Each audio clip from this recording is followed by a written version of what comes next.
I'm Dean Travis Clark, host of Sport Fishing TV, and one of the most tedious, painstaking jobs of installing a VHF radio antenna is the connector. Chris Cato from Shakespeare Marine Antennas is here to take away the pain. Chris, show us how to do it. All right, Dean, the first thing we need to do is go through our little checklist to make sure that all of our parts are here for our connector assembly. What we're going to have in the pack is we're going to have the brass washer and Teflon spacer. We'll have the connector body itself. We'll have the coupling ring. We'll have the reducing adapter, and we'll have the cable strain relief. All right, next we're going to put our strain relief on the cable. Then we'll follow that with our reducing adapter next, and then our coupling ring next. And the threads have to be facing the end of the cable, right? That's correct. All right, Dean, what we've done now is we've cut this outside jacketing, making sure that we didn't nick any of the braid here, to 1.5 inches from the end, and we're just going to take this part of it off. All right, Dean, after that, what we've done is we've cut the braid and the dielectric back 1 inch from the end, and then we're just going to remove that.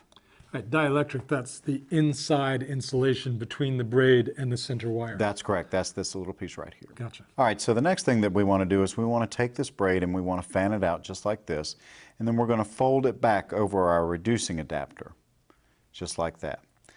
Now, for those people that don't want to solder through these little holes, which is the most difficult part of this connector, we've actually also included Teflon spacers and brass washers that cause a compression fit on this braid so that you don't have to solder it.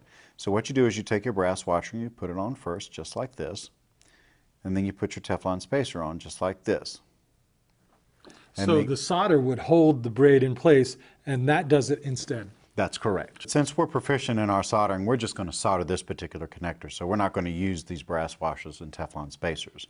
So then what we'll do is just put on the connector body just like this, and we'll make sure that the center wire goes all the way through the end, and then we can screw on the back end just like this. And you want to be careful not to fray the end of that as you're trying to put it through. That's correct. So what we're going to do is we're going to solder right here on the tip with our soldering iron to hold the center wire in place, and then we're going to put some solder on each one of these holes on the outside to hold those in place. We'll use standard rosin core solder because this works the best for our application. All right, Dean, after we've finished doing our soldering, all we simply need to do is come to the end and cut off that extra little wire just like that, and then we're going to start assembling our connector body. So we'll screw back on our coupling ring just like this. And that goes all the way on and then becomes also the connector that hooks into the input. That's correct.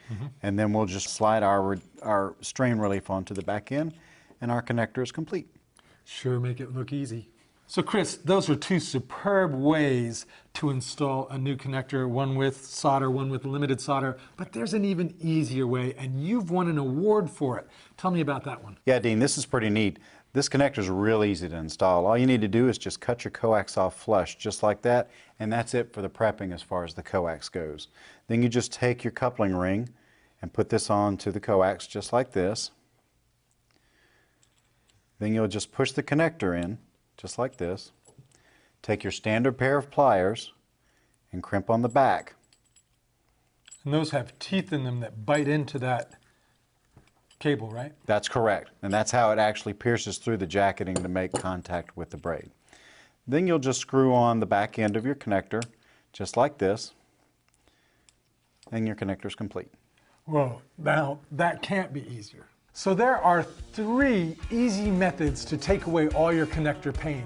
If you want more information, visit shakespeare-marine.com.